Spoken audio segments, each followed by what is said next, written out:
Hello. In this video lecture, I will be covering Chapter 23, Electromagnetic Waves. This is a first chapter of 3 chapters that will be covering the subject of optics.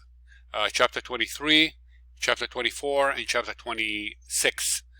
Please keep in mind, if you look up the syllabus, we are skipping Chapter 22, and we are also skipping Chapter 25. Okay?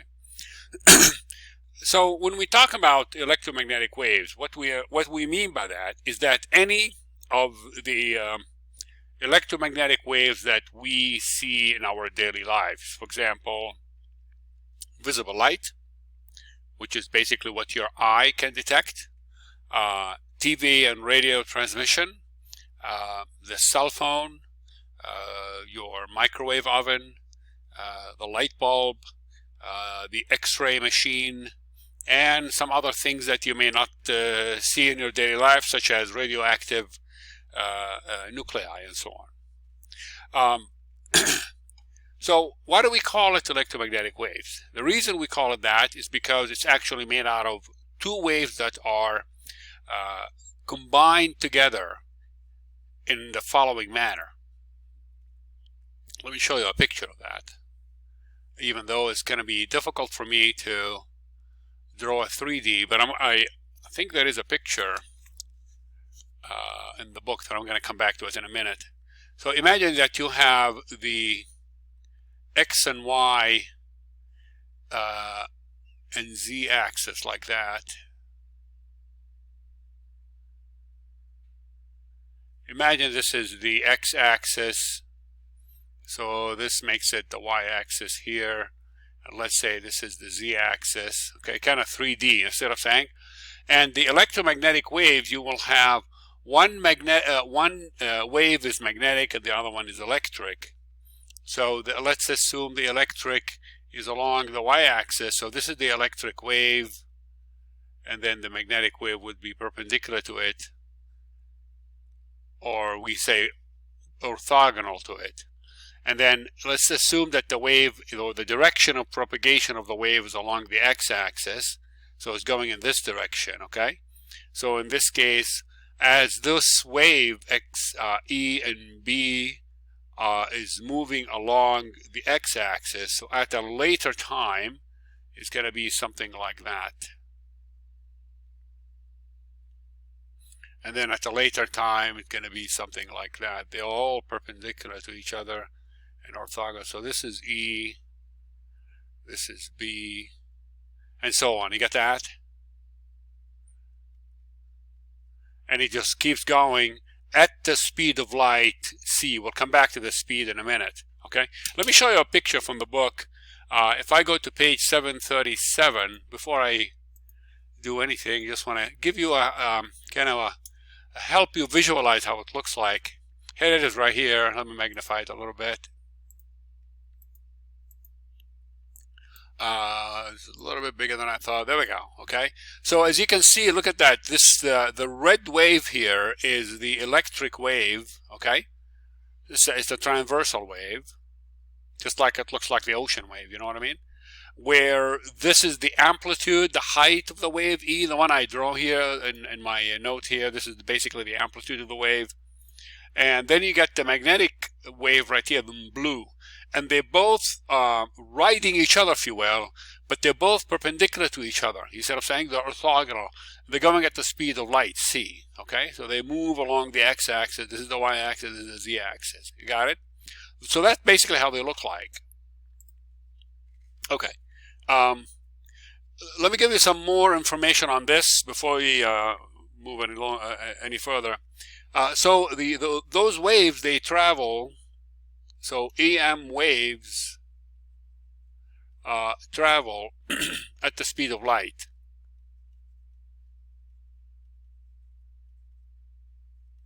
And we say speed of light, there's a symbol to it, which is the small letter c, and it's equal to 3 times 10 to the 8 meter per second, okay? That's the speed of light.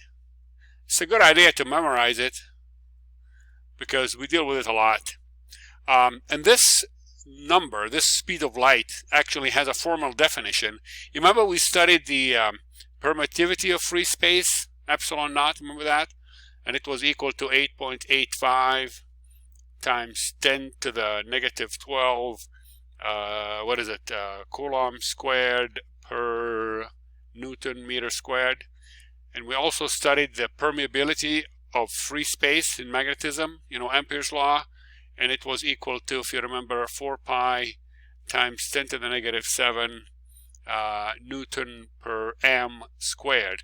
If you take those two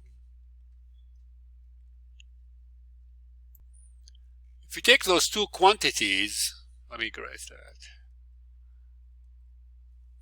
and you multiply them and you take the square root and then the reciprocal, in other words, like that. If you take it to be like this, 1 over square root of epsilon naught times mu naught, okay? If you actually use the calculator to get that, you will get exactly the speed of light, okay? That's a very interesting relationship. It comes from advanced mathematics. This is something we're not going to cover, okay? But that would be, if you will, the formal definition of the speed of light, is that it is the reciprocal of the square root of the product of the permittivity of free space multiplied by the permeability of free space. When you do that, you will get basically the speed of light 3 times 10 to the 8, okay? What are the characteristics of the electromagnetic wave? Let me go over them very quickly. Again, your book talks about all of that.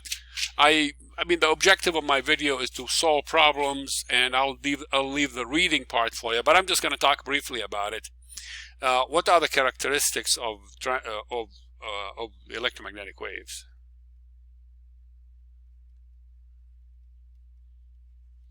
The first characteristic is that they are transversal waves. Transversal waves. What that means is that here is the wave, a regular wave, okay? Say ocean wave. Here is the amplitude of the wave, correct? Just put an x-axis on it like that. Here is the amplitude of the wave, the height of the wave, okay? And here is the direction of motion, right? V. A transversal wave is a wave where the amplitude is perpendicular to the direction of propagation, okay? And as you can see, this applies to electromagnetic waves. The second characteristic is that we have an interesting relationship. I think we covered it in a previous chapter, and that is, if you ask the question how E and B are related, the electric wave and the magnetic wave are related, turn out that E is equal to CB, okay? This equation becomes really handy when solving problems, and it's one of the fundamental equations of the electromagnetic theory, is that the electric wave is equal to the speed of light multiplied by the magnetic wave. In other words, if you have a magnetic wave and you want to see what is the corresponding electric wave, simply multiply by c, the speed of light, and that's it. That will be the electric wave. You got that? Okay. Another interesting characteristic about the electromagnetic waves is that they always travel at the speed of light. So EM waves always travel at the speed of light. Okay, in vacuum. I wanted to say in space or in vacuum. It is basically impossible to slow down the speed of light in vacuum. It will always travel at c, which is c equal to 3 times 10 to the 8 meter per second. Okay, this is almost like a magic number. And the fourth one is that there is no need for medium in order for the light to travel. So no medium is needed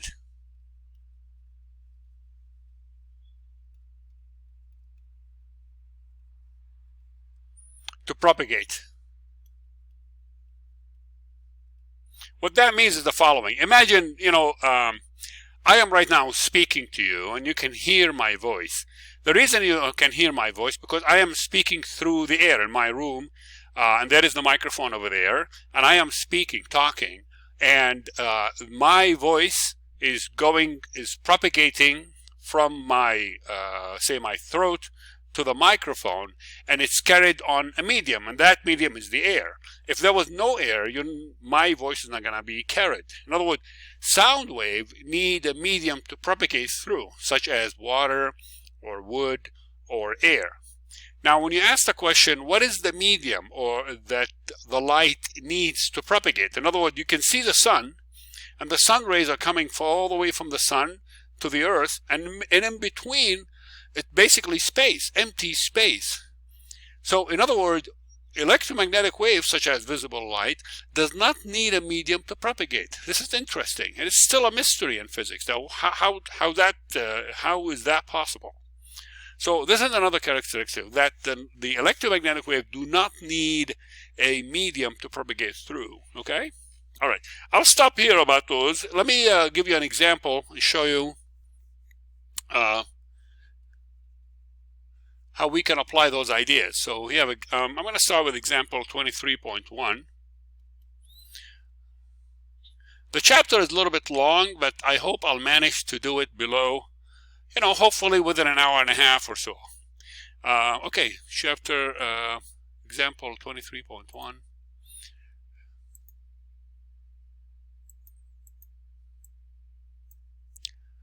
That's on page 734.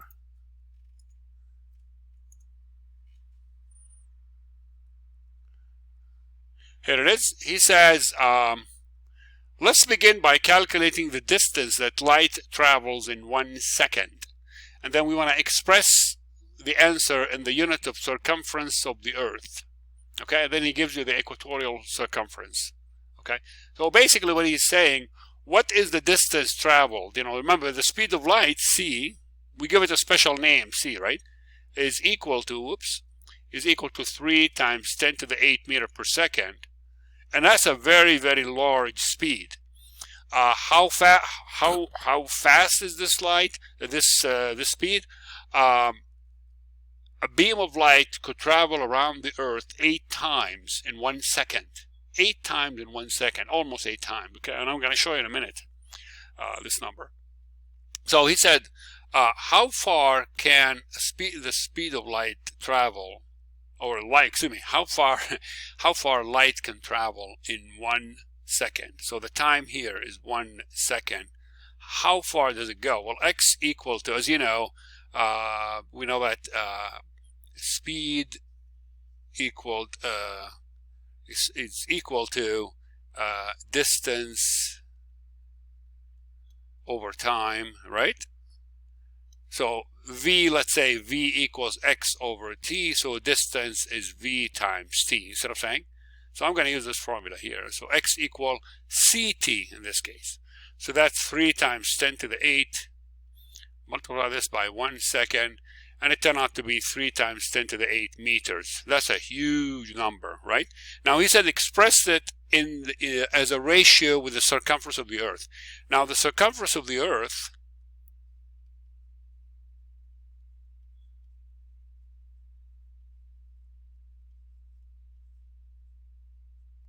is equal to, he gives it to us, 4 times 10 to the 7 meter. Okay, so in other words, if you go to the equator, here is the Earth, here is the equator right here,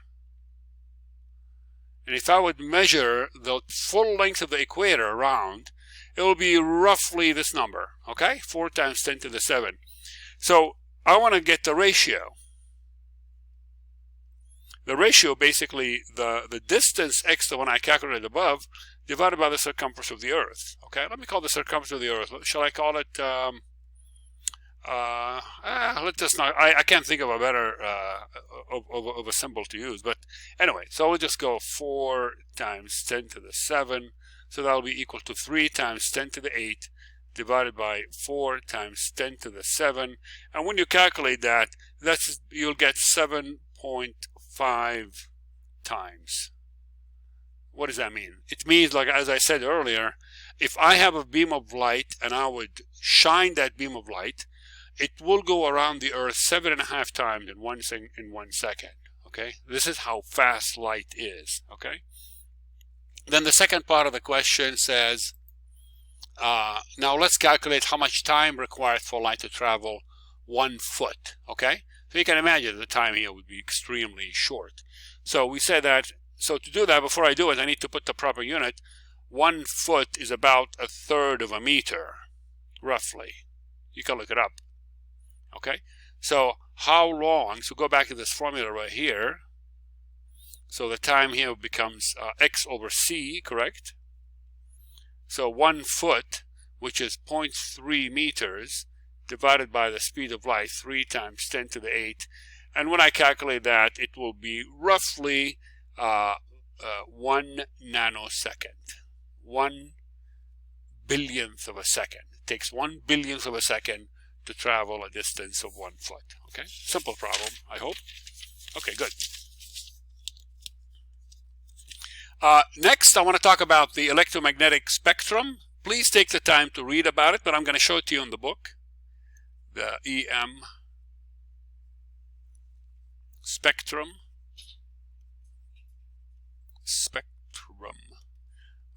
Basically, the spectrum basically show you all the different kind of electromagnetic waves that are in the universe. It's on page 735. Oh, okay, next page. Here it is right here. As you can see, if you just ignore this visible light box right here, just look at the ruler right here.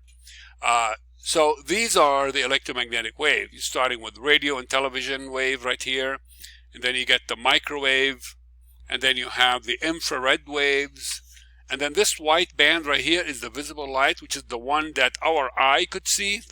You see what I'm saying? And then beyond that, you're going to get the UV waves, ultraviolet waves right here. And that is the X-rays right there. And that is the gamma rays, the most powerful wave right there. Okay? And then he gives you the frequency of each right there. These calibration are basically frequency down here. The upper one here are the wavelength. Okay? Look at that. For example, gamma rays or X-ray, the wavelength is extremely small. See that? But as you move from the right to the left, the wavelength gets larger and larger until you get a very, very large wavelength, 10 meters, okay? 10 meters of wavelength for radio and television waves and so on, okay? So they get shorter as you go this way, and they get long. Now, the opposite, the converse, is actually true for frequency. Look at that. So for the frequency, at the far right, as you can see, the wavelength is extremely tiny, but the frequency is extremely high, 10 to the 22nd, okay? Or 10 to the 21st and so on. So by the way, the frequency, when we get into modern physics later on, the frequency is related to energy. The larger, the higher the frequency, the more energy there is, the more energetic, more powerful wave. You see what I'm saying? So gamma rays are extremely powerful wave. And why is that? Because the frequency is extremely high. Look how high it is, 10 to the power 20, okay? UV rays, are also powerful, 10 to the 16. Where if you go to radio wave and so on at the other side of the spectrum, it's 10 to the 8, 100 million hertz and so on, okay? They're still very high. These are all high because they are just their nature, electromagnetic waves. I mean, compare them to sound wave. The sound wave are snails compared to this, are really, really slow. And then in this this white band, this narrow white band is what we call the visible light, where our eye could see. And our eye could see basically from 700 nanometer to 400 nanometer, okay? Or you could do it from 400 nanometer to 700, the 700 here being large wavelength, and this is the shortest wavelength. So the shortest wavelength that we can see is roughly purple, okay, or blue. I would like to call it blue, but it is basically purple right here. And then the largest frequency, the largest wavelength that we have is the red light. Okay, the red light has the largest frequency. And there are consequences for that. Why what will happen when you have a large frequency, a large wavelength? I keep saying frequency, but these are nanometers, guys. These are wavelengths. Okay, and then you get the frequency. Well, we can calculate that. It's not okay. It is in the range between 10 to the 14 and 10 to the 15. You see that? Somewhere there. So there they are, okay? So the visible light is basically, Mr. Roy G. Bev. I'm sure you studied that in high school. Red, orange, yellow, green, blue, and violet, okay? Okay, good. Please be familiar with this spectrum, especially the visible light. It's really part of your education for those of you who are getting into anything medical, nursing, or dental, or whatever. It is very, very, very important that you are familiar with the electromagnetic spectrum. Okay, good. So let me talk a little bit more about wavelengths. I've been mentioning frequencies and wavelengths and all that. Let me talk a little bit about it.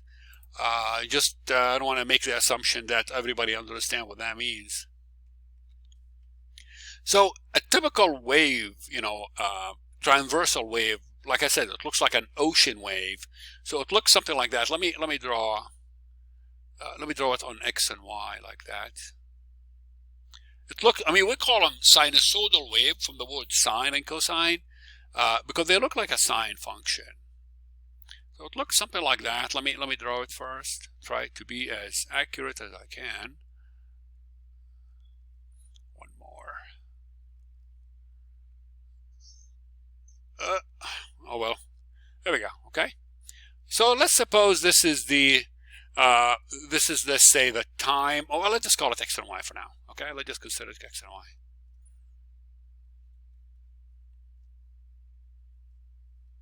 Okay, the height of the wave, okay, or here, this we call it the amplitude, okay, so this is the amplitude A,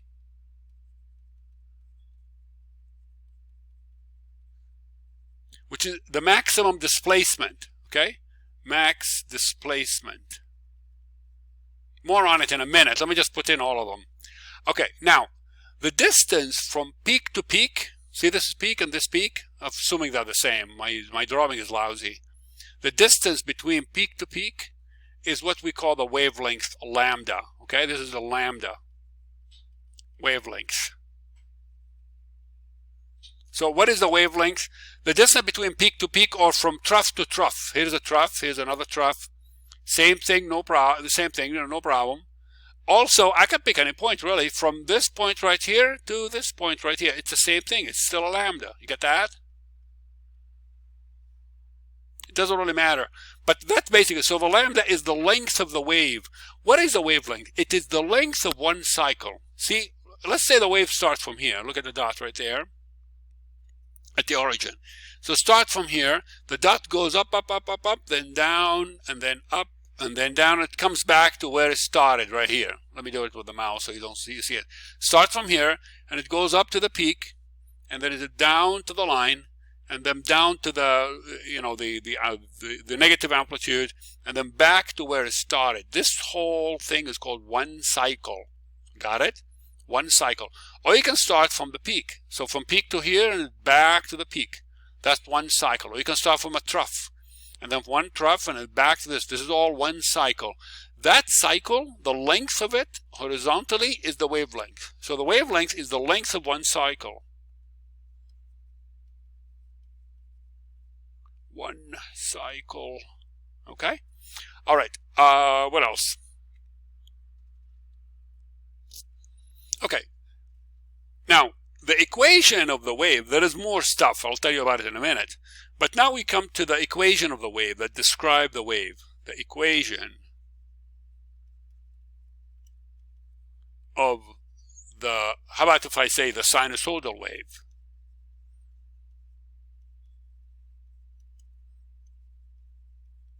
When I say the word sinusoidal from the word sine, like a sine function, sine and cosine. So we say sinusoidal. Is this adjective? I think it's adjective. A sinusoidal wave. It means a wave that can be described with a sine function. You got that? So any wave that can be described with a sine function, we call it a sinusoidal wave. And there is a whole class of waves that can be described with a trig function. One of them is the electromagnetic waves. Okay, so when you say a sinusoidal wave, it's the electromagnetic wave, and the equation for the electromagnetic wave looks like that. Now, this is like an equation that you really need to know. It says x of y and t is equal to a sine omega t minus kx. Okay.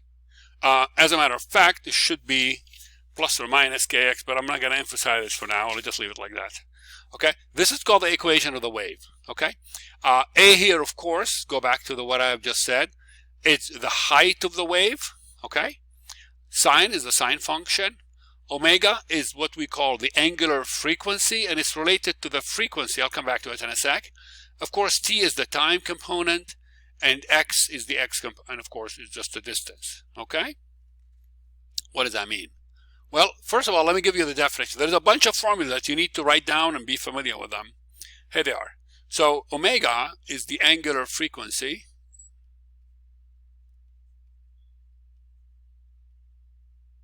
I'm sure in 151, physics 151, you were told it is angular velocity.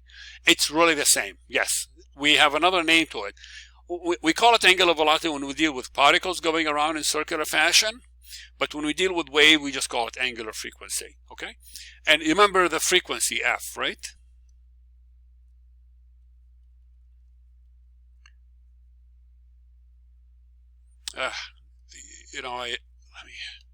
Frequency. Okay, the frequency f. And those two are related. They're related by this. Omega is equal to 2 pi f. Okay, that's the first equation. Box it and write it down somewhere. Okay. The other one, of course, we know that as well, that the frequency is 1 over, excuse me, 1 over the period, right? And of course, the period is 1 over the frequency. So these are reciprocal of each other. What is period? The period, the time it takes to complete one cycle. See, the length of the cycle, go back here, lambda is the length of the cycle, but the time it takes to complete one cycle is the period. Now, how fast you complete that cycle is the frequency. Got it? Okay. And then we have another one is of course, looking at this equation right here, we see omega, we call it the angular frequency, and it's equal to 2 pi f. Now we have k here. K here is called the wave number. Okay? K, the wave number. And this k, excuse me, is equal to 2 pi over lambda. That's another formula. 2 pi over lambda. Okay? One last thing. We have, remember we said there is a relationship between the electric field and the magnetic field, or the electric wave and the magnetic wave, and we said E is equal to CB. Remember that? Well, here is the thing. Let me write down this equation, but in terms of electric and magnetic waves. Here's how they look, how it looks like. It's going to look something like this. So for EM waves, remember I told you there are two waves, one electric and one magnetic, right? So for the electric wave, E is equal to E max, your book, I'm using your book notation, E max sine omega t minus plus kx. That's for the electric wave.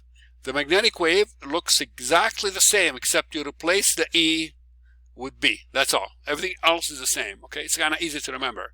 So it is B max sine omega t minus plus kx. Now, what's the meaning of minus plus? Which one do I pick? Do I pick plus or do I pick minus? It depends on the direction of propagation. If the wave, okay, here's how it works. If wave moves to the left, okay, you pick plus. If the wave moves to the right, you pick minus. You got it? More on this when I give you an example on that, but here it is, okay? Now, if you compare this to the one I just written above, right there, it looks the same, identical. So Y here basically is the electric wave or the magnetic wave, and then we have E max is the amplitude, sine omega t plus or minus kx, everything the same, the argument here. The only difference is that, I mean, we can also go back here and put a plus there indicating that the wave moved to the right or to the left. Now, when you read the problem and it says it's moving to the left, or moving in the negative x direction, which makes it moving to the left, that means you want to pick the plus, right? If it's moving to the right, or moving, say, in the positive x direction, then you want to pick the minus, and so on. Okay, so the direction, so the plus and minus here tells you the direction of propagation. You got that? This is the direction of propagation. Okay, more on that in a minute when we do an example, like I said. Let me do example number 23.2, kind of an easy example. 23.2, page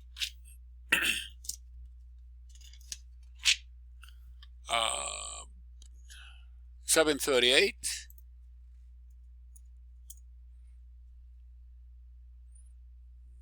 Right here, okay? He says, when you push a button on a television remote control, it emits a series of pulses of electromagnetic radiation. Your TV then decodes the pulses to change the channel, the channel, volume, and other settings. Consider a remote control for a TV that emits radiation of the frequency 10 to the 14 hertz. Okay, so we have a frequency of 10 to the 14 hertz. Okay, he says calculate the wavelength of the radiation it emits. So given the frequency, I want to know the lambda, right? Identify the corresponding region in the electromagnetic spectrum. Okay, let me identify it very quickly right now before I do any calculation. So he said the frequency is 1 times 10 to the 14. So that's basically 10 to the 14. So what I want to do is I am going to go to the electromagnetic. I forgot which page that is, 735. Let me go back to it. Right here. And the frequency of 10 to the 14 would be right, the frequency though, okay? So 10 to the 14 is right here. So what is that? Well, obviously it's not visible. Visible on only this thin white band right here. This is the visible light right here. So this one is outside of that, which means you cannot see, and that's obvious. You don't see when you click on the remote control. You don't see a wave coming out of it, or light or something. So it is 10 to the 14, and if you look up, that's within the infrared radiation. It's right here. See that? It's not in microwave, it's in infrared. Got it? Makes sense, right? Okay.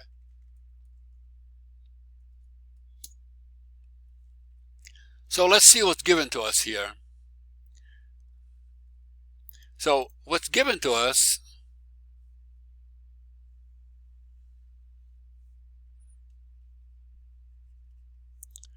(23.2). He says find lambda if the frequency is 10 to the 14 hertz, right? And I'm looking at my hard copy, and that's it. So we know that lambda, oh, maybe I didn't mention it, did I? I apologize, I don't think I have. Okay, the lambda, there is one more formula. Let me go back to this here. The way lambda and frequency are related is that lambda is equal to C over F. This is an extremely important formula. Okay? C over F.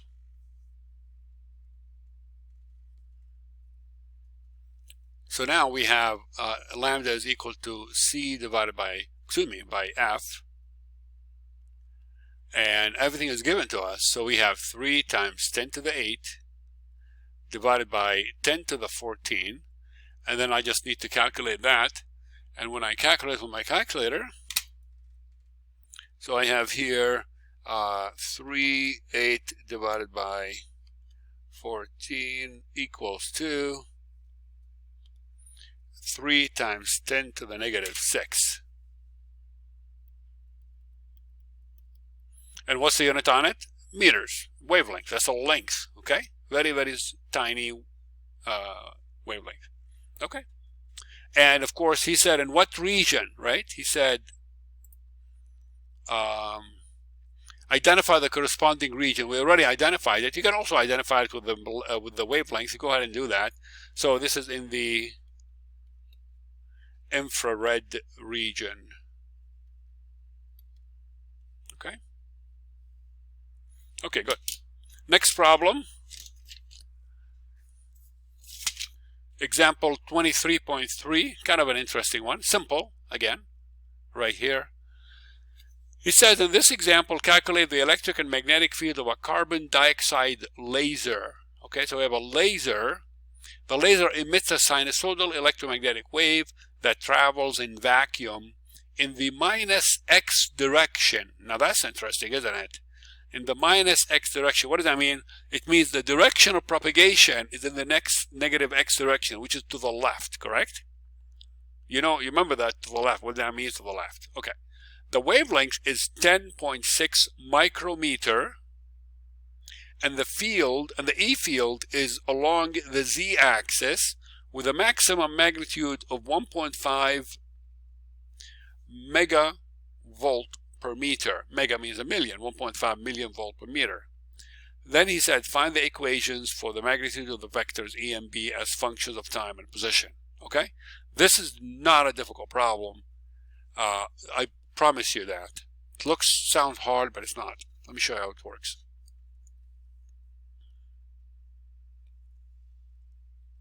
Okay. There's a lot of stuff to write. There's a lot of stuff given to us. That's the reason. All right. So what's given to us here? He said it's kind of hard to switch between them. You know what? I'm just going to use my book, and I hope you'll be able to open it up on the side, open your book on the side and look at it. It's just kind of hard for me to switch between them and take notes. Okay, he says the laser emits a sinusoidal electromagnetic wave that travels in vacuum. So here we have the travels in minus x direction. Okay, we want to keep that in mind. All right, and the wavelength lambda given to us is equal to 10.6 micrometer. Micro means 10 to the negative 6, right?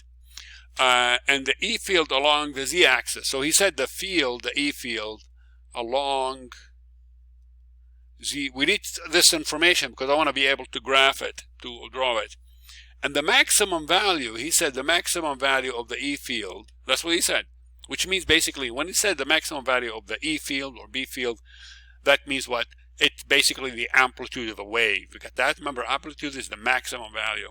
So he said the maximum value is 1.5 megavolt per meter. Okay.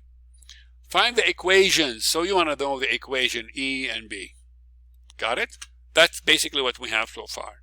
First of all, I'm going to make a drawing of this thing. All right? I want to make a drawing. So here is how it works. Here is the y-axis. Here is the x-axis. And let's say this is the z-axis right here. So this is Z, this is X, and this is Y, okay? And I'm going to write down everything that is given to me. He said, let me use a red pen, because I want you to understand this problem. It's a very important problem. So he said the wave travels in the negative X direction, which means this is the direction of propagation. Where is the negative X direction? It's this way. So I'm going to call it C. C for the speed of light. That's the direction of the wave at a speed C. Is that what I'm saying? Okay. And then he says that the electric field is along the z-axis. So here is the electric field right here. Should I put another color? Let me use another color. How about green? You like green? There we go. This is the E, right? The E vector. Okay, now, what else do we have? And then the maximum. Okay, so if I know E and I know the direction of propagation, what is B? Okay, what is the direction of B? Well, it is E cross B, so the B is going to be this way. Again, I'll put it in blue. Or how about purple? B is going to be this way. Again, they are equal to each other in length. And there we go, that's B. Now, how do I know that? I'm going to show you a picture. It's kind of hard to draw. On page 734, let me go to it very quickly.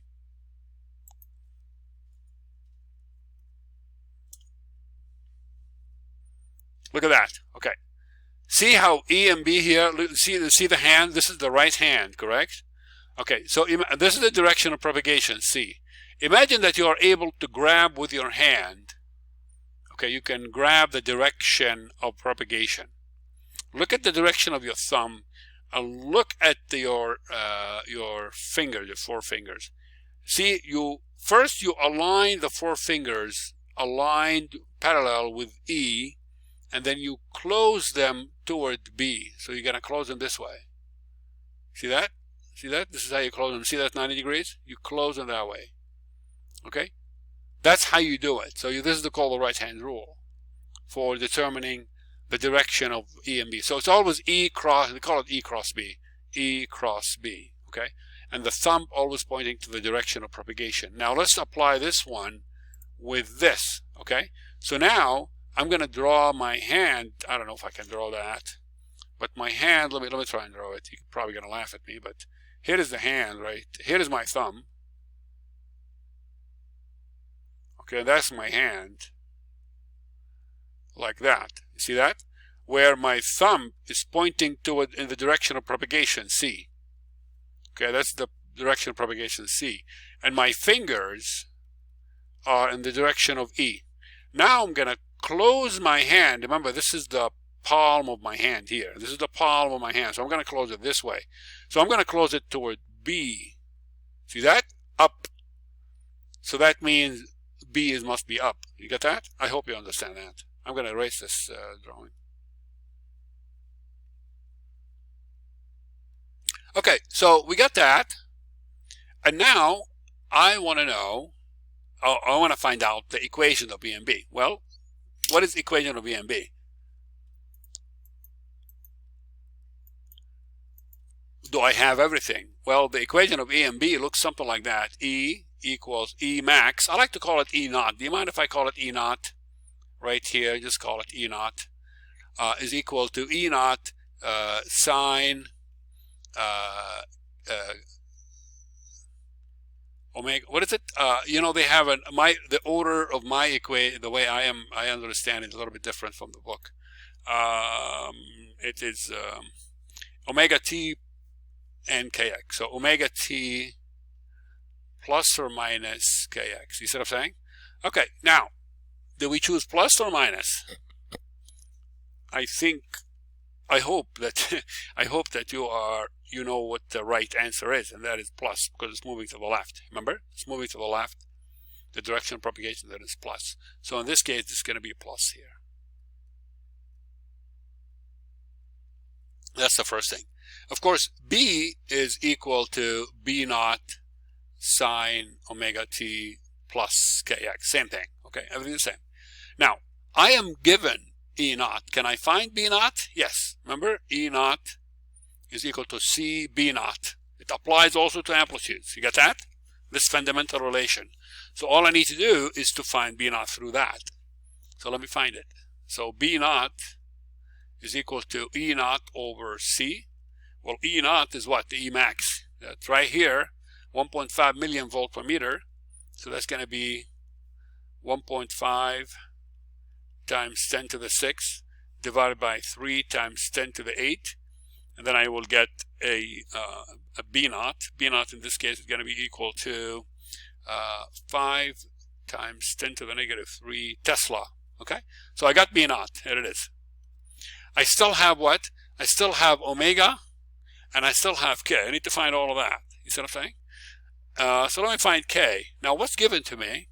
He gives me lambda. So I made use of minus X. I got that already. I'm done with this. Now I know the what sign to pick for the equation, and I made use of that as well, and I made use of this one. Now he said lambda is what, 10.6 micrometer, and I know that the wave number K is equal to what? 2 pi over lambda. Is that right? So I can just use that over what is it? 10.6 micro, so that's times 10 to the negative 6, and then you do the calculation for that, and you'll get 5.93 times 10 to the 5th, and it is radian per meter. Okay, that's the unit of the wave number. Okay, and the last thing I need to find is the omega.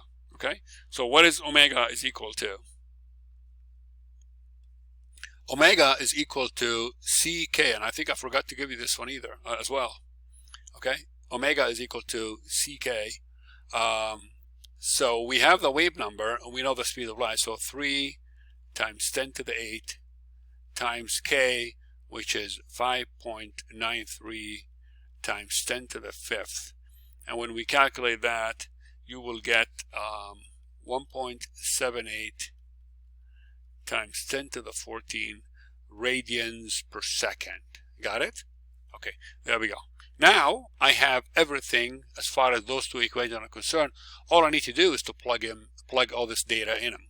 So you start with E. So the equation for E is equal to E naught. Well, E naught is equal to what? E naught is equal to 1.5 mega. So that's 1.5 times 10 to the power of 6 sine omega t. What's omega? 1.78 times 10 to the 14 t, right? Plus, what's k? K is 5.93 times 10 to the 5th times x. You see that? There we go. That's the equation for the electric field. You can put the unit, I didn't put any units there. The unit of electric field, of course, is volts per meter, right? There we go. Okay. And then we get a similar expression for the magnetic field, or the magnetic wave, rather. So the magnetic field B naught, which is this number right there, this is the amplitude right there. So that's going to be 5 times 10 to the negative 3 Tesla, put that unit, sine, and we have exactly the same, 1.78 times 10 to the 14 t plus 5.93 times 10 to the 5th x, and of course the unit here is Tesla, and there we go. We have an expression for the magnetic wave. You got it? Okay. Okay, good. This is a good example. I hope you understand it. Next.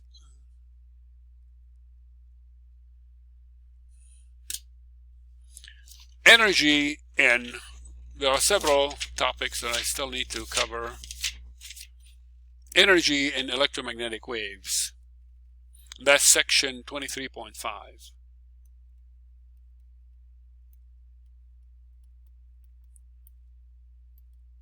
Energy in electromagnetic waves. What that means is this. You know, when you walk outside on a sunny day, you're feeling the sun. You're feeling the heat of the sun. Just 2 weeks ago, we were suffering from triple digits, right? So basically, the wave that is the electromagnetic wave that is coming from the sun at a very, very far away distance, you know, for millions and millions of miles, it would cross that distance and come here to Earth, and you feel that triple digit, you feel that heat that is coming from the sun. So what's the conclusion here? The conclusion is that those electromagnetic waves, the visible light of the sun, those are visible light, those waves, they actually carry energy with them, and that energy in the form of heat. Okay? The same thing with a light bulb. I'm sure you know that you cannot touch a light bulb while it's on. It's been on, say, for an hour. It's extremely hot to touch. And the reason is because electromagnetic waves from the light bulb carry a lot of energy in there in the form of heat. Okay, so this is what we mean when we say energy electromagnetic, because electromagnetic waves carry a lot of energy in them, a lot of stored energy in them. You see what I'm saying? And we express this energy in terms of what we call the energy density. Excuse me, the energy, yes, we will talk about the energy density in a second, but the intensity of the wave, okay? So the intensity of the wave gives you information about the energy that is contained or stored in the wave, the intensity of the wave. Intensity of the wave. First of all, let me explain to you the meaning of the word intensity, I, okay? Your book uses I, and it also uses S sub AVE for average. Okay, the S here comes from a higher level physics courses. It is called the Poynting vector, and there is a famous symbol for it. It's the S vector, this one. So the S average. So he used it, but he doesn't explain where that S comes from. But anyway, when you see S average in your book, my personal notation is S bar, same thing as S average. So those three are equal, basically the same. They mean, all of them mean intensity. Okay, so both of them, all of them, they mean intensity. So what does intensity means? Before I give you the mathematical definition of it, let me explain it to you kind of conceptually. Let's say that we are in a classroom right now. Okay, we are talking in the classroom, and you can hear me clearly in the classroom. I have an auditorium. There is 100 of you there, and I'm at the front, and I'm talking to you, and everybody listens to me, and you can hear me fine, no problem. Let's assume that I would start backing away from you. Assume that there's no wall, and I start going further and further away from you, walking backwards, for example, as I talk. What's going to happen to my voice? Well, it's going to get weaker and weaker, okay? It will reach a point where you're not going to be able to hear me at all. You see what I'm saying? So what happened to my voice? Did it decrease in power? No. I mean, I'm still talking at the same loudness, if you will, okay? But it is the distance that caused it to go lower than this, what it was. You see what I'm saying? This is what we refer to as intensity. Intensity it's not the power of the source. It basically tells you how intense the wave is at this particular distance or at this particular place. Got it? Now, if I get really close to you, I mean way close to your ear, I may sound really loud. You see what I'm saying? Because again, now I'm really close, and therefore my sound becomes intense. Okay, so intensity, so we define intensity, I, to be equal to the power of the source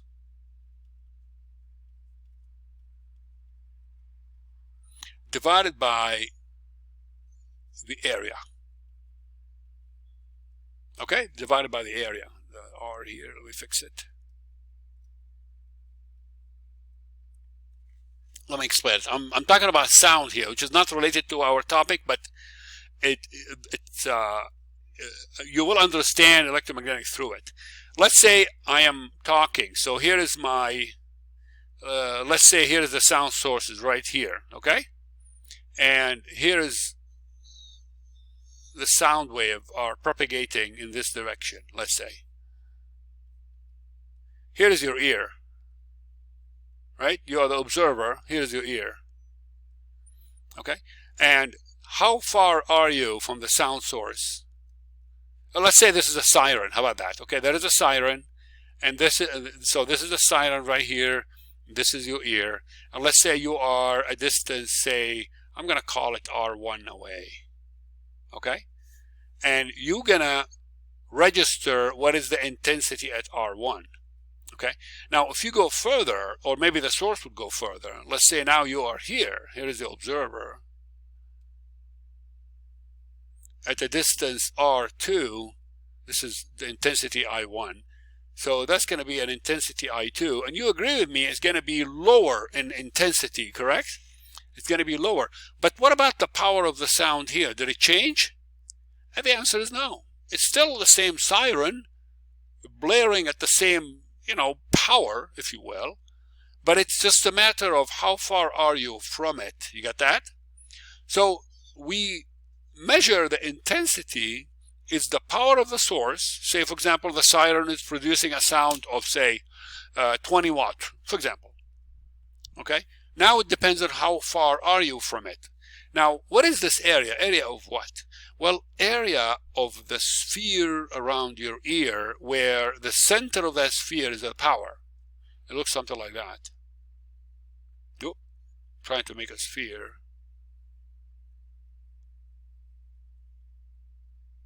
There we go. Think of it like a sphere, and that's the radius of it. The R1 here is the radius of it. You got it? So it is a sphere. Here is the radius R1. Okay. The surface area of that sphere, what is it? What's the surface area of the sphere? surface area of a sphere. It is 4 pi r squared. Okay? Write it down. Surface area of the sphere is 4 pi r squared. So in other words, if I want to measure the intensity, the loudness, for example, of sound, it's the power of the source, okay, P, the one I just talked about, the power of the source, divided by the surface area, 4 pi r squared. Got it? There it is. This same formula, exactly that same formula applies to electromagnetic waves. Exactly. Again, let me give you another example similar to the siren here. Let's replace the siren with a light bulb. So here is a light bulb right here. Here's the light bulb right here, okay? So it's shining. So it's shining electromagnetic waves, emanating or propagating, let's say, in all directions, really, right? Just like sound. And here is your eye, right here, okay? So you are at a distance r1 away from it, okay? Now if you go further, right here, at a distance r2 away from it, you agree with me, the area here is dimmer.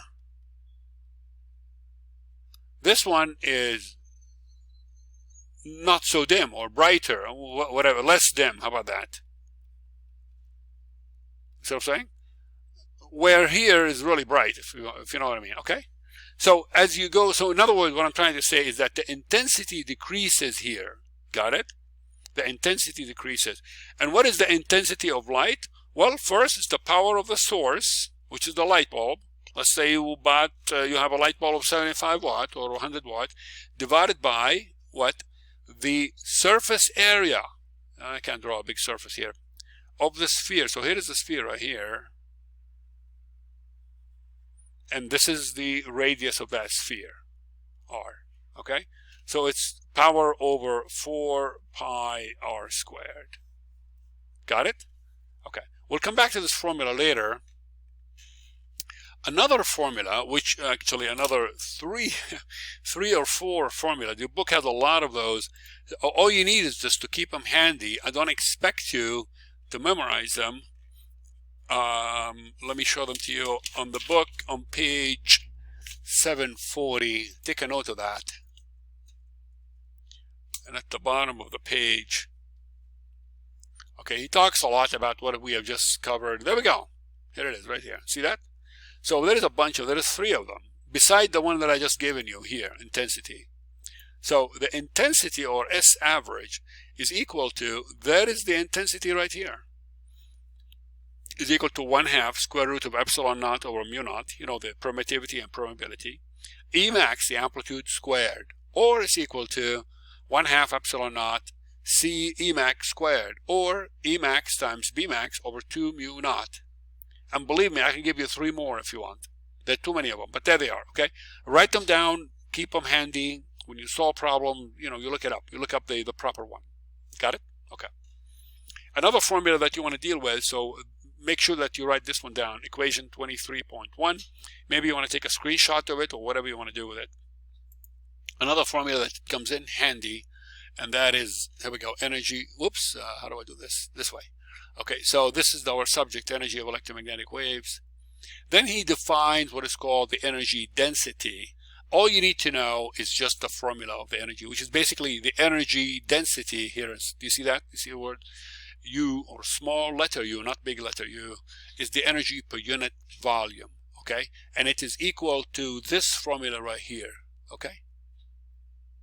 Another way, another useful formula is U equals epsilon naught E squared. Got it? Right there. Okay. I'm going to give you an example and show you how those formulas work. Okay. Are we up for an example now? Let me see. I would like to give you an example right now before I move any further. Yeah, there we go. Okay, 23.4. Let's do this example.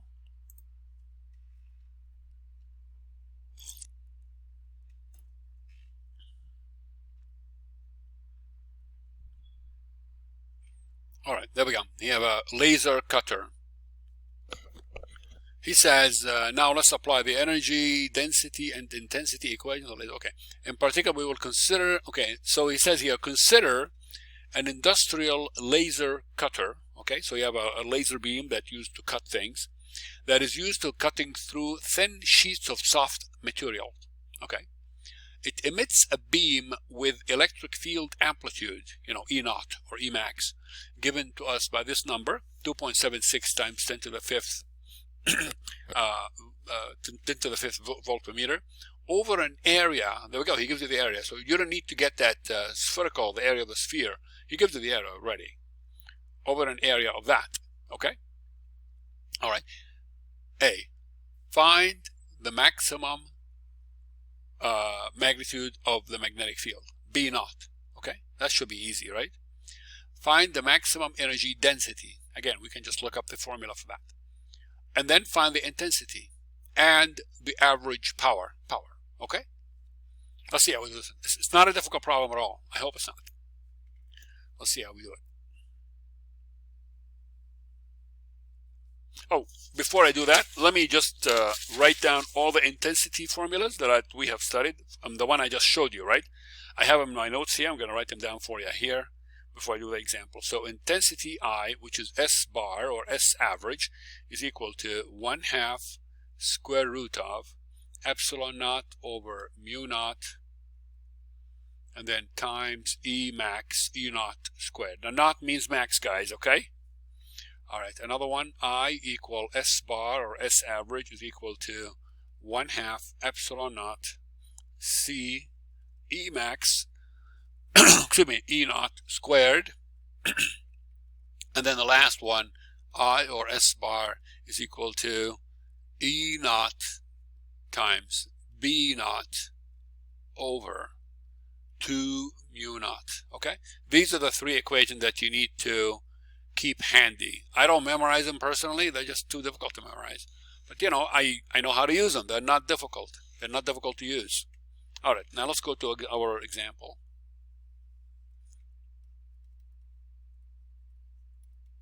Example 23.4.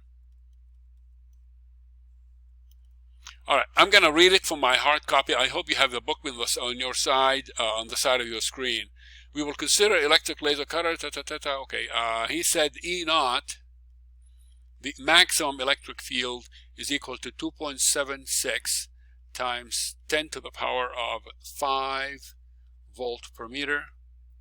And then the area that it is used is an area of 2 millimeters squared. And then A, B, C, and D. A, find B max, B naught. B, find maximum energy density, U max. Okay, small letter U. And then C, find S bar, he said the intensity. And then D, find the power. Okay, the power. Okay, simple problem. I hope it is. Okay, how do we do it? Again, we have all the formulas in the world. So I know that there is a relationship, a cool relationship between the maximum electric or the amplitude and the amplitude of the magnetic, right? So this relationship is this. Let's start with A. E naught is equal to C B naught, correct? So therefore, B naught is E naught over C. Plug it in.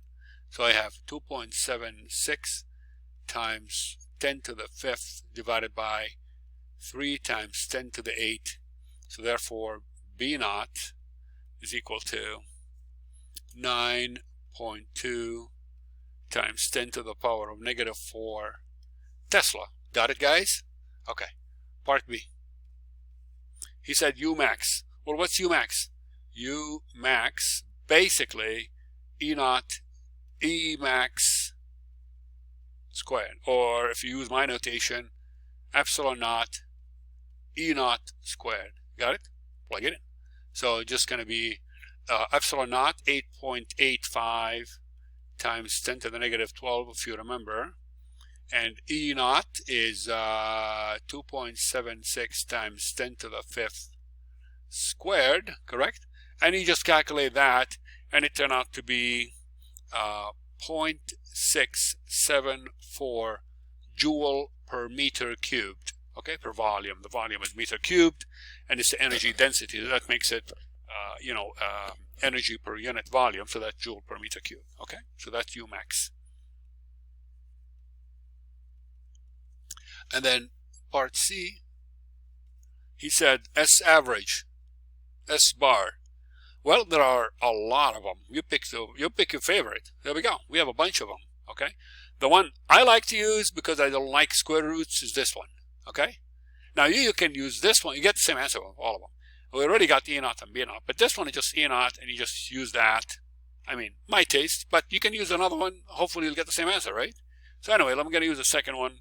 So that will be 1/2 C epsilon naught E max squared, and you just plug it in, okay? So 1/2 times 3 times 10 to the 8 times epsilon naught, which is 8.85 times 10 to the negative 12 times 2.76 times 10 to the 5th, whoops, I'm running out of space, squared, and then you do the calculation. So S bar is going to be equal to, I have it in my note here, 1.01 times 10 to the power of 8. And what's the unit on it? I forgot to mention that. Hold on, let me just go back to my my simple formula right here. Remember this one? The intensity equal power over area. So what can you predict the unit on this one? I'll go here. So what's the unit on it right here? Power over area. So what's the unit on it? Well, what's the unit of power? Watt. What's the unit of area? Meter squared. Watt per meter squared. That's the unit. Got it, guys? So intensity, watt per meter squared. Simple. Okay. So here, the answer here would be watt per meter squared. And that's it. Okay, part D, he said, what is the power? Well, one way to do it, I like to use this one. I use the old one that I just showed you, this one right here, or this one here, right? So I'm going to use the same one, this one right there. It's basically what, I mean, think of it, even though he didn't give us any sphere or any spherical area or whatever, but in general, it is S bar is equal to the power over the area, correct? Now, this time, the area is basically the area of the beam, the cross-sectional area. He already gives it to you, and he wants the power, P.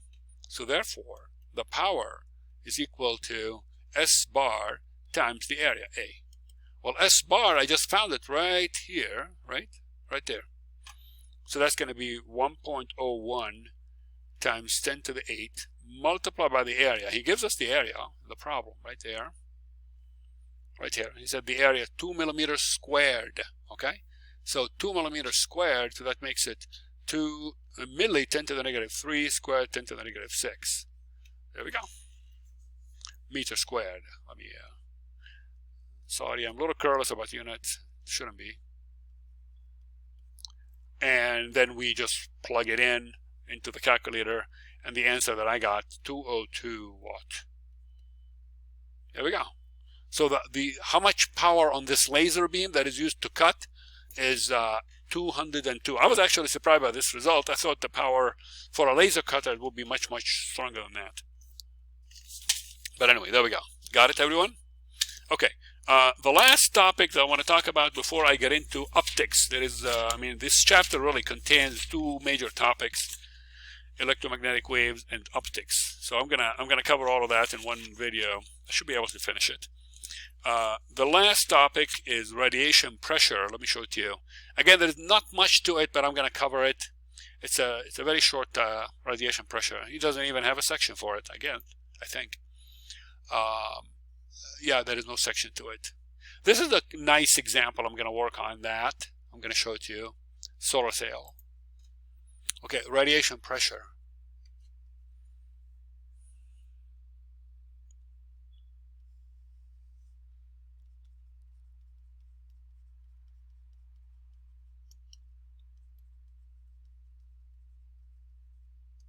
What that means is that any electromagnetic waves, it exerts pressure on a surface area, okay? In other words, if I have a solar sail, you know what a solar sail? Think of it like a sailboat. You get that sail, and the trade wind hits it, and it moves the boat. Imagine a sail like that, but not the size of a sailboat sail. I'm talking about, say, 2 miles by 2 miles. Huge sail. It's spread in space, okay? And it's exposed to the sun. And let's assume that this sail is hooked up to a small spaceship.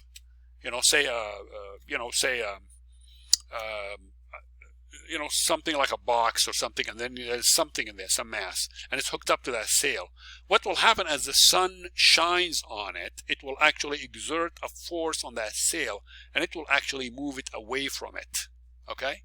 In other words, you can actually use the solar energy, or the electromagnetic waves coming from a star, say the sun, to actually move, to propel you to move away from it, okay? Kind of a cheap power to get. That's what it's basically that's one way to think about radiation pressure. And this radiation pressure is given by a formula that we derive it in advanced physics, but basically the pressure, P, and again, we use P for power, so I'm just going to call it pressure. Pressure, just the full word. P is equal to the intensity S bar over C, okay? That's the formula for the pressure. Let me show you an example how it works. Example 23.5. And this is really a side topic. I'm not going to dwell too much on it. Don't expect tough problems coming out of it or anything like that. It's just something that you want to be familiar with. So, solar sail. So what you have in here let me draw it, then I'll read the problem for you. Imagine you have a rectangular shape, or should I say square? I'm not sure, I don't remember. Let's say you have a rectangular shape sail that looks something like that. Okay, and here is an object here that is being carried by it, and these are, say, strings from the sail like that. And then imagine the sun here, far away. The sun is right here, all right? And there is a sun rays. And then you get those rays are, I'll put them a different color just to make it look pretty. So there we go. Here's the sun rays are shining on the sail. You see that? Are you picturing all that? Like that, okay? And as a result of that, the sail, or this solar sail, move with, some velocity v away from the sun like that. Okay, it's kind of interesting. Why? Because the sun rays exert pressure. I mean, electromagnetic waves always exert pressure on whatever surface they hit. You see what I'm saying? That's basically what it is. So you can actually, on this mass right here, you can actually transport yourself. Let's say you are sitting on that. You can actually transport yourself through the sail like that. Okay. But the only thing about it is that you can imagine that pressure is not very high, so it will take you forever to move. It's probably going to be snail speed, but hey, it's free. Let's read the problem. He said in this example, here is the sail that I've just drawn. Mine is probably look better than his. It says in this example, we will investigate the viability of using a radiation pressure to propel a spacecraft. Suppose a spacecraft with mass 2.5 times 10 to the 4 kilogram. That makes it what? 25,000 kilogram. Okay, 25,000. That's about 50,000 pounds. Okay, that's pretty large. Has a solar sail made of perfectly reflective aluminized Kapton. I'm not familiar what that is. Film with an area of that. Okay, this 2.59 times 10 to the 6 million, which is million meters. That's about a mile squared. Okay, if the spacecraft is launched into Earth orbit and then deploys its sail at a right angle to the sunlight, as you can see here, the sun is right here. What's the acceleration due to the sunlight? at the Earth's distance from the sun, the pressure exerted by the sun. He gives you what it is, okay? So he gives you what is the pressure, but that's an absorbing pressure, okay? If reflecting, that means you're going to multiply by 2. It doesn't matter. But anyway, if it's the reflecting pressure, you multiply the absorbing by 2, okay? He said an absorbing pressure. Okay, let's write down what's given, and I'll show you how it works. So what you have here, you have a spacecraft. The mass of the spacecraft, the entire thing, okay, I mean including the sail, is 2.5 times 10 to the 4 kilogram. And then you have the area of the sail is 2.59 times 10 to the 6 meter squared, okay, which is 1 mile squared, okay. Now he wants the acceleration. In other words, how much, or how, what's the rate of speeding up? How long it will take it to get to certain speed, you know what I mean? Okay, so he says the pressure from the sun on a surface, absorbing surface, I should say absorbing, but this is important, on absorbing surface is equal to 4.7 times 10 to the negative 6 Pascal. We're going to study Pascal and pressure at the last chapter, I believe, fluid dynamics, I think when we cover fluid dynamics. But for now, this is just the unit of pressure, okay? Now, for an absorbing surface, the pressure is, say, this number right here. If it's a reflective surface, which is our case, this solar sail is basically, it takes in the electromagnetic wave and it reflects it off. So that means the pressure is double that. In other words, if the pressure, absorbing pressure is, say, 2 Pascal, for a reflective pressure is 2 times 2. You basically double that amount. So for a reflective surface, say a surface like a mirror, doesn't absorb it. So it becomes 2 times 4.7 times 10 to the negative 6 Pascal. That's the only trick about this problem, okay? So this becomes equal to 9.4 times 10 to the negative 6 Pascal, okay? All right, now he wants to calculate what is the acceleration here. Well, we know that pressure, P, okay, this is not power, this is pressure. The pressure P here, the definition of pressure is force per area. I'm not sure if you studied that in your 151 or not, but it basically force, per area. Okay, and the force, of course, is ma, Newton's second law, over area. You already know what the pressure is, which is this number right here. That's the pressure, 9.4 times 10 to the negative 6. And so I have ma. He's asking for the acceleration. I can just simply solve for it. So the acceleration here is equal to p times a over the mass, and I have everything. So it becomes 9.4 times 10 to the negative 6 times the area is given to me right here, right?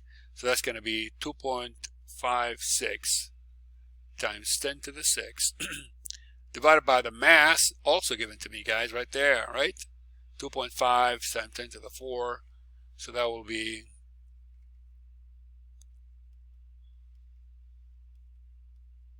kilogram. And then you calculate that, and it should be a very, very tiny number. And it turned out to be 9.74 times 10 to the negative 4 meter per second squared, which is a really tiny number. It will take forever to reach something like 55 miles an hour or something. It will take maybe a year or two. You need to calculate that. But that's, as you can see, it's a very, very low acceleration. Okay? Okay, good. All right. Next section that I want to talk about, and I think it's hopefully it's going to be easier, and that is optics, which is reflection and refraction. That's the only topic left. And by the way, before I forget, so we're going to be talking about the law of reflection and the law of refraction and then we're going to skip. I'm going to write them down here.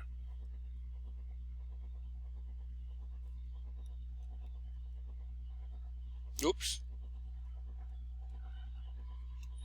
Skip sections 23.9, dispersion. And we're going to skip polarization 23.10. Okay?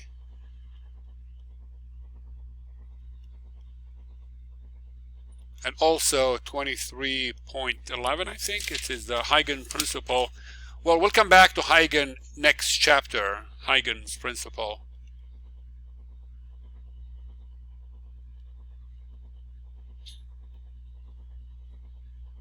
Okay? We're going to skip all of that for this chapter. We're not going to be covering it, and there is no homework on it. Okay? All right.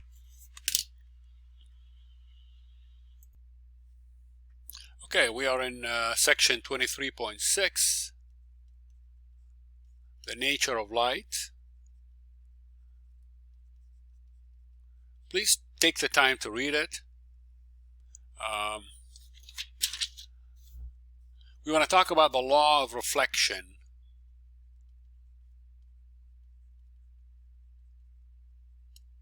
The law of reflection says the following. Let me just give you a thought experiment. Imagine you have a mirror sitting on the floor or a table like that. The shiny part is the one above, right here, okay? This is the dull part. There is nothing there. And let's say, for example, I shine a beam of light like this. Here it is, with an angle, okay? And we always measure angle with respect to the normal. What is the normal? The normal is a line that is perpendicular to the surface of the mirror, like that. Here is a line that is perpendicular to the surface of the mirror. We always measure it. This is the angle of incidence. So we don't measure this angle. We do not measure that, okay? We measure only the angle with respect to the normal. Okay, so this is the angle of incidence. What will happen, the light ray is going to reflect off this way. Whoops. Let me do it again. With the same angle. I'm trying to make it the same angle. You know what I mean. There we go. Where this is the angle of reflection, theta sub r. Okay? The law of reflection simply says theta sub I equals theta sub r. Simple law. Okay? That's it. That's basically what the law is. All right? Now, if you have a crooked mirror like this, for example, and the shiny part is in the top, and if I would shine a beam of light like this, and here is the normal, so it may reflect off this way, where as you can see, the angles here are not equal. You see what I'm saying? But it have to be. This is only applies for plane mirrors. Okay, it have to be plane mirror. We always, for this chapter, we deal only with plane mirrors. All right, let me give you an example and show you what that means. That's just from my notes.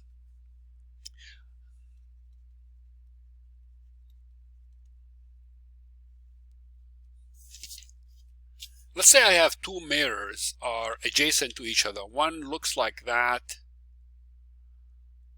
and here is the other one right here. Again, the shiny part is in this region, both this surface and this surface, not on the back here, okay? And let's say that this angle between them, they are adjacent to each other, and this angle between them is 120, all right? And what I want to do now, I want to shine a beam of light that looks like that. Hold on.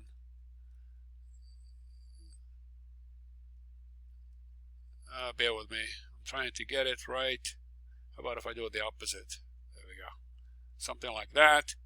And what's going to happen is going to go this way, like this, and then it's going to reflect off this way. Okay? Let's say this is all. There we go. Okay? So I shine a beam of light with an angle of 30 degrees with respect to the angle. This is the problem, okay? I want to know what is the angle here. Got it? That's the question. Well, how do we do it? Well, let's see. Let me change the colors. Take red. First thing you do, always draw the normal. Here is the normal. I have two normals here. Here's one normal, and here's another normal right there. And then I'm going to measure the angle with respect to the normal. So here the angle of incidence is going to be 60. And of course, because of the law of reflection, the angle of incidence equal to the angle of reflection. So this angle right here is also going to be 60. You agree with me on that? I'm applying this rule right here. And then it's going to go this way, and then we need to measure this angle. Well, what is this angle? Well, let's see. We have a triangle here. If this is 60, well, this must be 30 here, right? Because the normal is 90 degrees, so that must be 30. And I have a triangle right there. This one is 120, this is 30, this must be what? Also 30. And if this is 30, and this is the normal right here, so this one must be 60. And this angle must be 60. I'm sorry, it doesn't look like it's equal to it, but let's suppose it is. And then this must be 30 right here. And that's the angle we're looking for. See that? Okay. The next topic, and the last topic I believe in this chapter, and that is the law of index of refraction, and the law of Snell's law and the index of refraction. Let's go over it.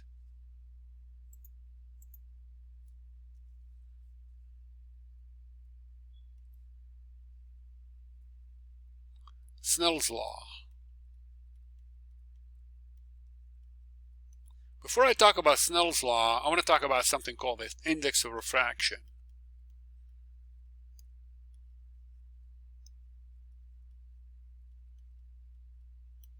Okay. What does that mean?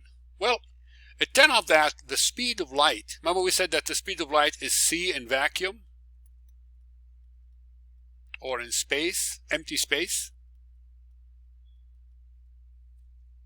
Well, if you shine a beam of light inside, say, water or air or oil or glass, any transparent material, what will happen to it? It will appear to slow down, okay? And the velocity of the speed of light there is not going to be c anymore. It's going to be something else, okay? And we measure that speed with a ratio called the index of refraction, n, where n is equal to c over v, where c, of course, is the speed of light in vacuum, c in vacuum, or in empty space, that is, and v here is the speed of light in the medium, or the material that we're dealing with. See what I'm saying? So as you know, c is always greater than v, right? Because the light is fastest in vacuum. So c is always larger than v, and this means that the index of refraction, n, is greater than 1, is always greater than 1, okay? It can be equal to 1 if you're dealing with, say, for example, space. You know, what is the index of refraction of space is equal to 1, because it's going to be c over c. You see what I'm saying? Okay.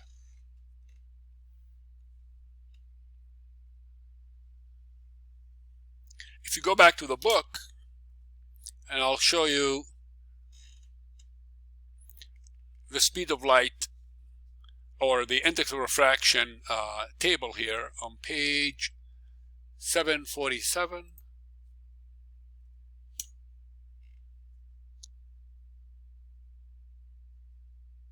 Right here, this table. These are the indices of refraction of various materials. So for example, here it says index of refraction for yellow sodium light. So we're going to take this as index of refraction for any light, okay? So for example, for here you have a substance and liquid, substance, glasses, different kind of glasses, and then a substance solids. All of them are transparent material, okay? So for example, through ice, index of refraction 1.39, salt 1.544, quartz 1.544, and so on. Diamond is the highest, or one of the highest, is 2.41, and then you have, I don't know what that is. Rutile is 2.62. Then you have crown glass, flint glass, and so on. These are all different. indices of refraction for glass. Then you got the liquid. Water is 1.333, methanol 1.329, carbon tetrachloride 1.46, and so on. Okay, carbon disulfide 1.628, and so on. Benzene 1.5, and so on. Okay, if I were you, I would take a screenshot of this and just keep it on your desktop so you don't have to come back to it every time. I don't recommend using the internet to look up an index of refraction because each table is a little bit different. So using, given that you are using math physics to solve problems, I would rather stick with those numbers rather than. So take a screenshot and keep it in your desktop as you solve problems. Okay, so that's basically what it is. All right.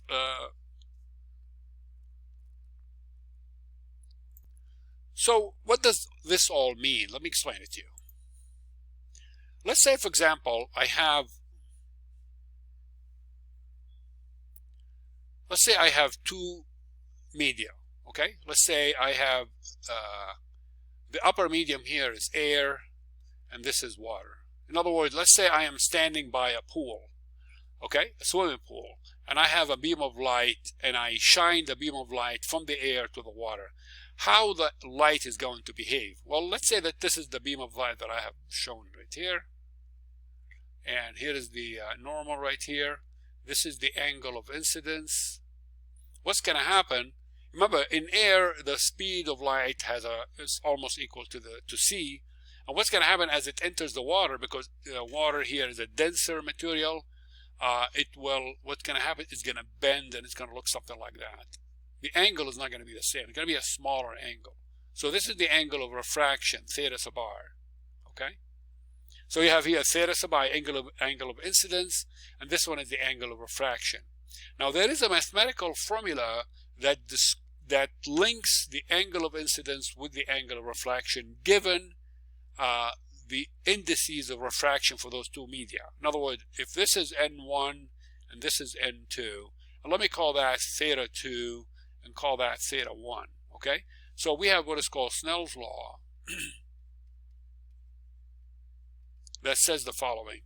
It says N1 sine theta 1 equals N2 sine theta 2, okay? Famous formula in optics. Very important formula. Let me give an example.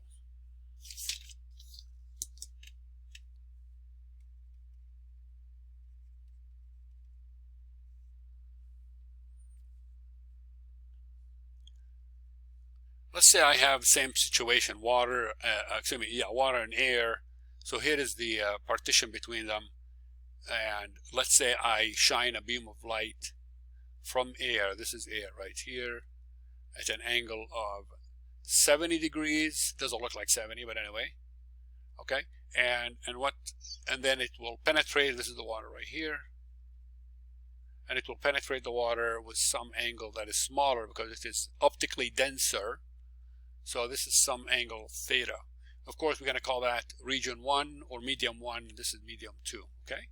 Now the question is, what is theta? The angle of refraction inside the water. Okay? So first thing you need to do, you need to know what is the index of refraction for water and air. Well, if you look up the table, N for air is 1. Here it is. I think it's there. It's 1, okay? It's actually 1.001, very, very close to 1. If it's not there, I can't see it right now. Anyway, it's 1, okay? For water, the index of refraction is 1.333, okay? It's right here. Water, right here, 1.333, okay? And I have the angle for the angle of incidence, so I can just use Snell's law, N1 sine theta 1. It's really easy, huh? N2 sine theta 2, and of course the region 1 is the air, so N1 here is 1 sine 70 degrees equals N2 for water 1.333 times sine theta 2, and I'm basically done. I just need to do the algebra to solve for theta 2. So when I do that, so you have sine theta 2 is equal to sine 70 divided by 1.333, And this will give me, if I use my calculator, I have sine 70 divided by 1.333, answer 0.7. Okay, so here I have sine theta 2 is equal to 0.7, and therefore, what is theta 2? Well, just sine inverse. You can use your calculator for that. 0.7. So that's inverse sine of the answer. I got 44.8. So theta 2 here is equal to 44.8 degrees. As you can see, it's smaller than the angle of incidence. Why? Because water is optically denser. Okay, it's a denser material. Okay. Okay, good.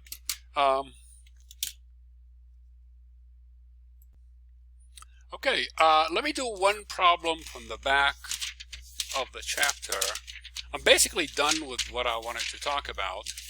There is one problem that I like, and it is number 39. I believe it's homework. And then that should be good enough.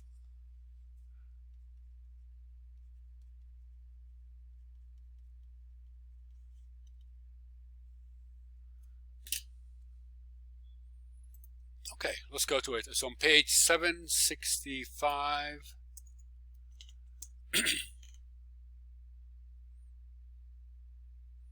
Right here. This is number 39 right there. Let me make it bigger. There it is right here. Whoops. There we go. If I can get it right. There we go. Okay, so look at this diagram right here. You get this person standing here. This is the pool of water, and this is his cell phone. He lost it, okay? So he's standing here. He says, height of your eyes above the water is 175 meters. 1.75 meters. Are standing, you are standing 2 meters from the edge of, 2 meters right here, from the edge of a 2.5 meter deep swimming pool. You notice that you can barely see your cell phone right there, which went missing a few minutes ago on the bottom of the pool. How far from the side of the pool is your cell phone? Basically, he wants to know this one, okay? So how do we do that? Again, we can use Snell's law for that. Let me put it on the side, just like that.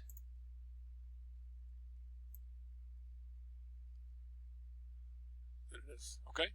So what you have in here is, you know what, let me draw the picture. So the picture looks something like that. We have here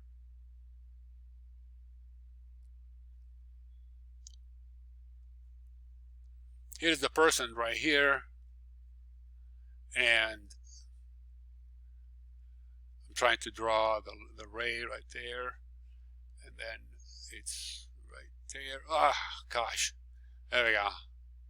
Here's the cell phone right here, and the height of the person is 1.75, and then the distance here is 2 meters, and the height of the pool of the water is 2.5, just like that. And then, of course, if you are looking at the cell phone, that means light coming from the cell phone, and then it going this way, correct?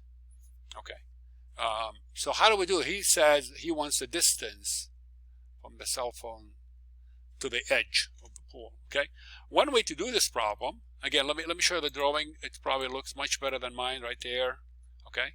So I have here two triangles. Do you see this triangle right here? And this triangle right here? I'm going to use those to find it along with Snell's law. If I use this first triangle right here, I'm going to draw it right there.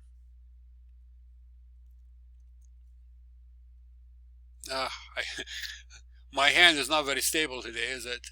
There we go.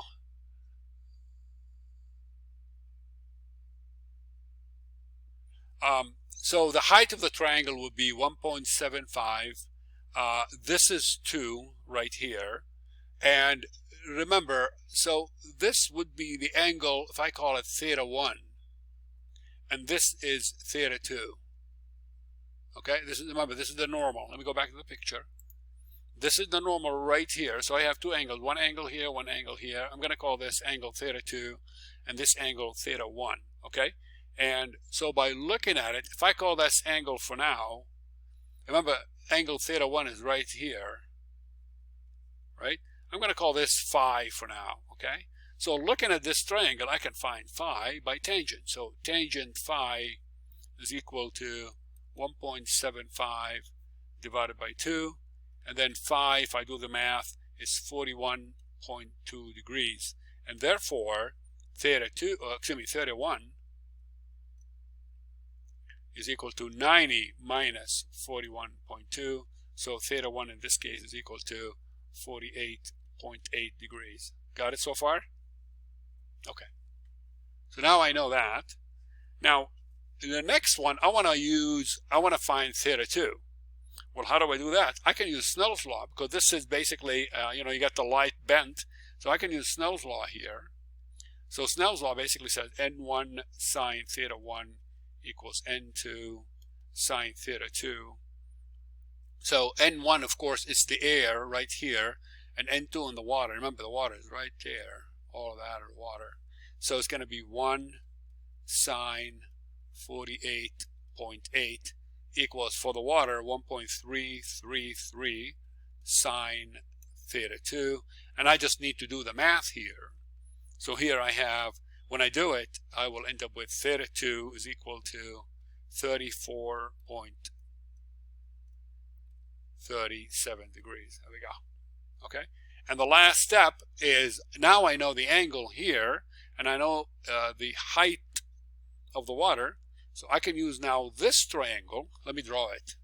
This triangle looks something like that, where this is 2.5. I know theta 2 right now is right there above. All I need to do is to find x. That becomes an easy problem, right? So one way to do it, using the tangent theta 2 is equal to x over 2.5, right? Opposite over adjacent. And then just solve for x. So x is equal to 2.5 times tangent theta 2. And then just plug it in, 2.5 times theta 2 is what? 30. So tan 34.37. Then use your calculator. So x equal to 1.71 meters. And there we go. Okay? There we go. Okay. The only topic left for me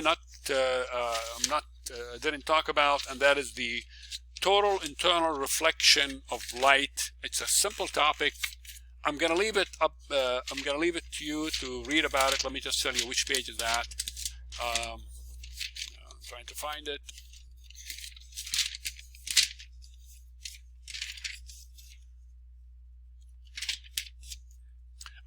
This is section 23.8, total internal reflection of light. It's a really simple topic, I promise, but I'm just running out of time. I have been, the problem is that if my video exceeds 2 hours, the system will not allow me to upload it. So I want to make sure that I finish before the 2 hours. So anyway, I am going to stop here. Please let me know if you have any questions.